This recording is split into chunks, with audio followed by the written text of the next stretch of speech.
replace the oil pan gasket on my 1966 Mustang. We're going to use that popular one-piece fel-pro unit that people like to use.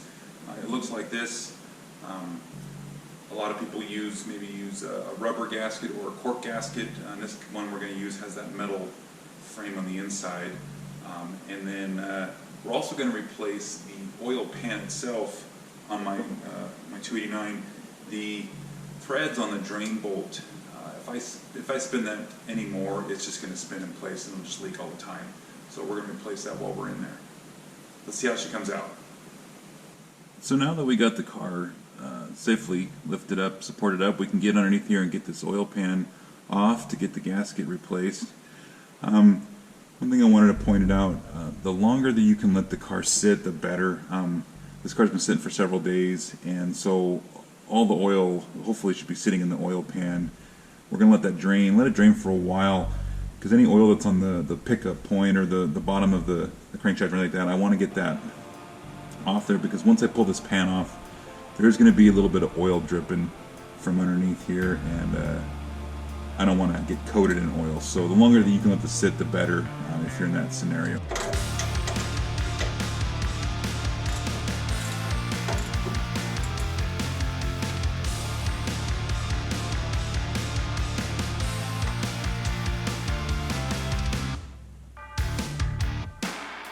We're just going to put the drain bolt back in and tighten it up so that no oil will leak in the pan while we take off the remainder of the pan.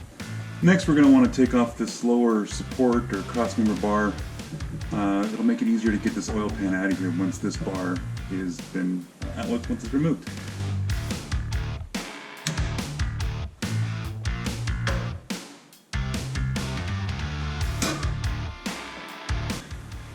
Thank goodness for breaker bars.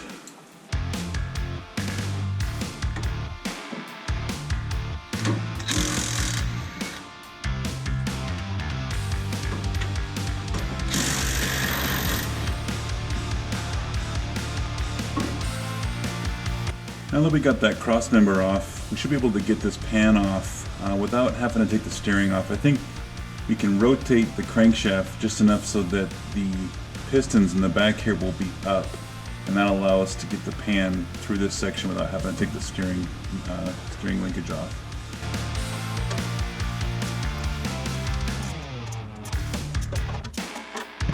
Unfortunately, this starter is in the way for two of these bolts, so we got to pull this out so that we can finish getting this out. So just a heads up on this starter, these things are really heavy, so when you get the top bolt out and the starter wire off, this is the last bolt that we'll take out on the bottom here, and just be prepared, it's just pretty heavy.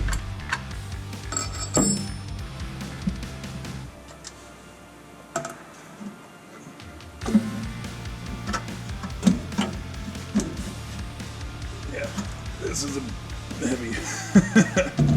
Okay, now we can get to these last two bolts and then get this out of here.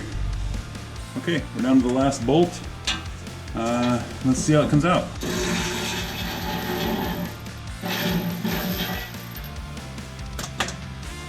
Alright, so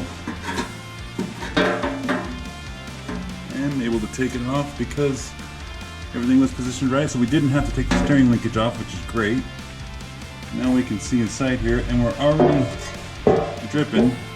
This is what I was talking about earlier, is letting this sit as long as you can, so drips like from right here and off of the crankshaft or the connecting rods, all these little points, like right here, this little drip of oil that's going to happen right there. So I'm going to put some carbon in here and just kind of let this sit for a little while longer and let these drips come off. So while I deal with this gasket that looks like it's the same type of gasket that I'm going to use, but we're going to replace this gasket, and we'll let it sit a little while longer to get these drips off of there.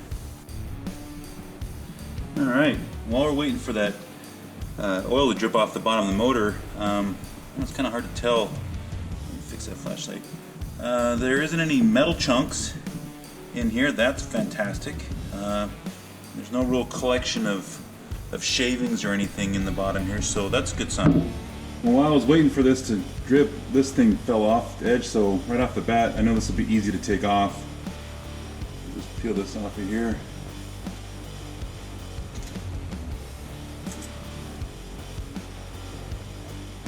There we go.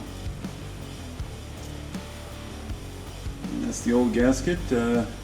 Next thing you're going to want to do is you're going to want to wipe down this surface up here along where the gasket meets up with the bottom of the block. Get all that clean. If there's any RTV or any of that black silicone in there from a previous gasket, you're going to want to get that cleaned off.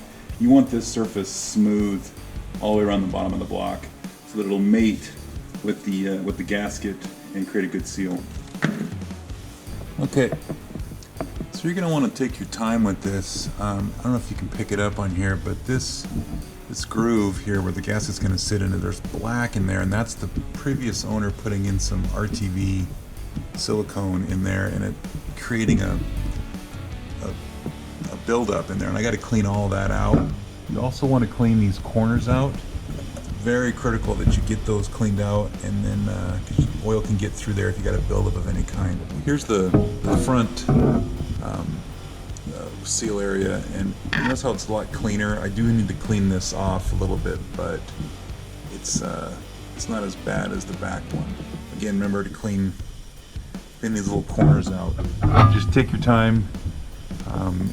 Use a razor blade or any kind of sharp tool to clean that out. It doesn't hurt to put some Scotch-Brite along this edge here to clean this off. You use a razor blade if you need to clean off any old gasket.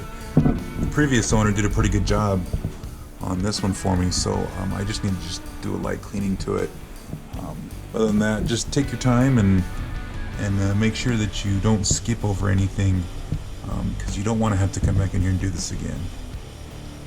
Little pieces that I cut out of that channel where the gasket's going to go. So get an idea, you just need to take your time and clean that out. I didn't want any of that near my new gasket. So fel-pro recommends no adhesive on the surface of the block here with this new one-piece gasket. And they only recommend maybe just a dab just in these corners here around these bearing caps, just down in that tight corner. So we're going to put a little bit in there, and then we'll put the gasket in place.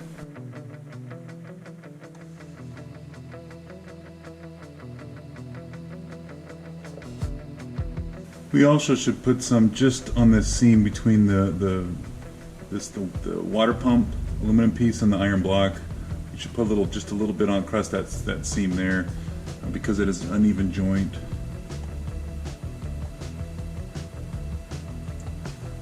Okay, now let's put the snap-ups in place, and then we'll put the gasket on.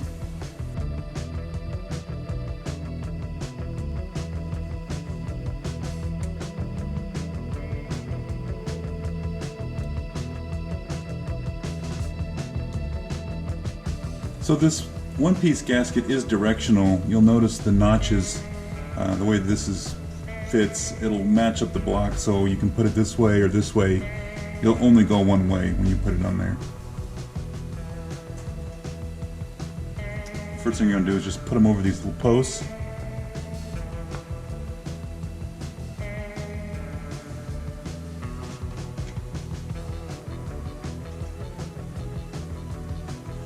And as you slide them down, this is where we're going to want to tuck the corners of these gaskets into the corner, and you maybe want to use a flathead screwdriver just to lightly push in there to get those corners to line up.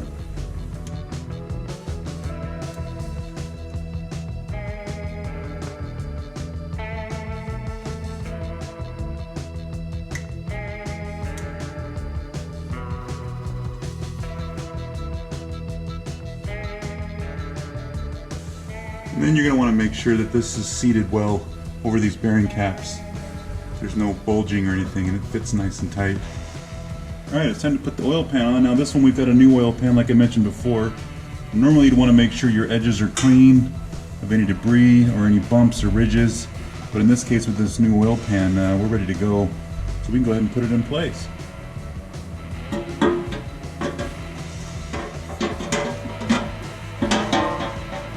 Now because I didn't take the steering bar out, I can't use these clips that they provided.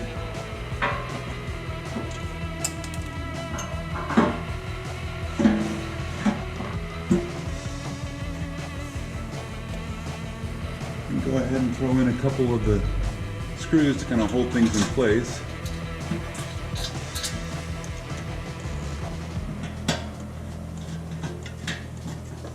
Knowing what I know now, I would recommend taking out the steering bar first, just to make it easier to get the back end of this to line up.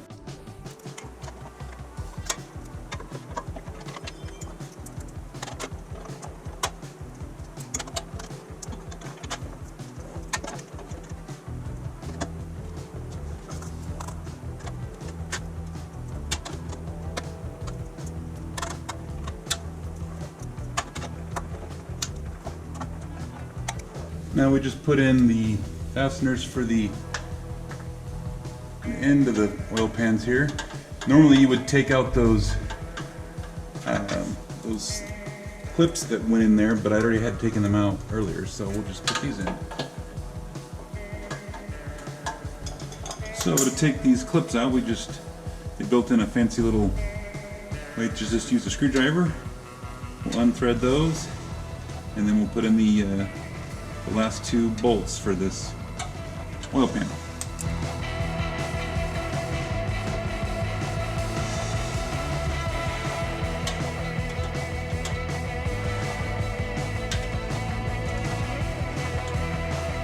Now we just gotta torque them down, start in the middle and work our way out, just so that if there's any tweaking of the pan, it won't bind up in the middle.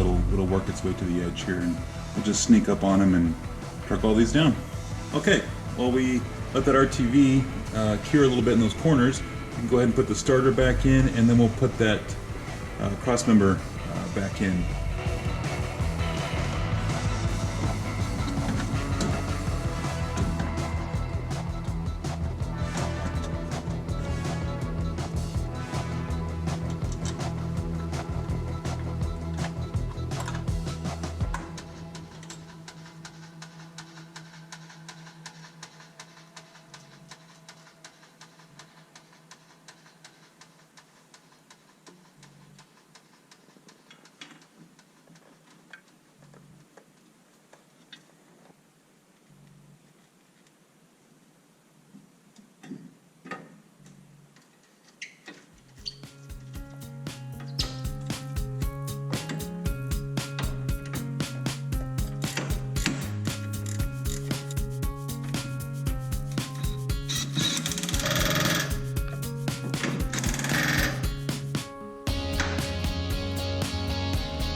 Now that this is in place, we got the new gasket in with the new oil pan. We got new fasteners for the oil pan all in place.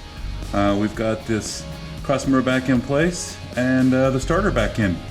All we need to do now is put the oil in the car and fire it up. I think we're done.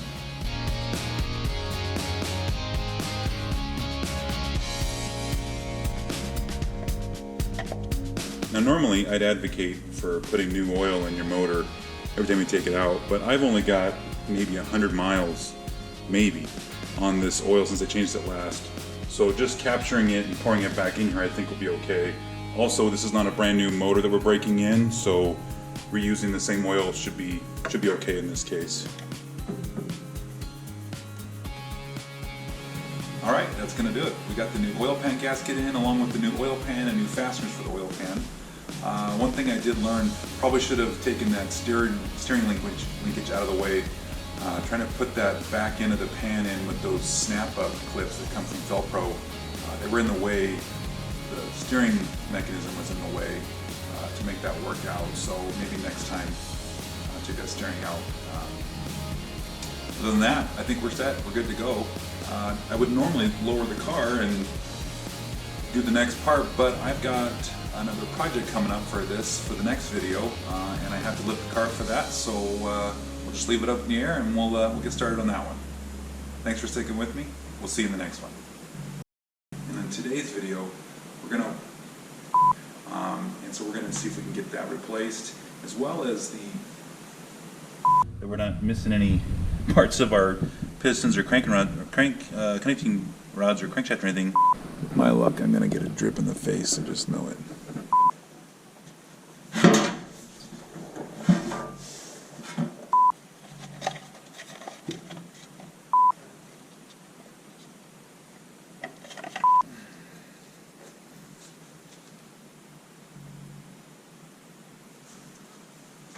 We got the oil pan put in with the new gasket. All right, that's going to do it. We got the new oil gas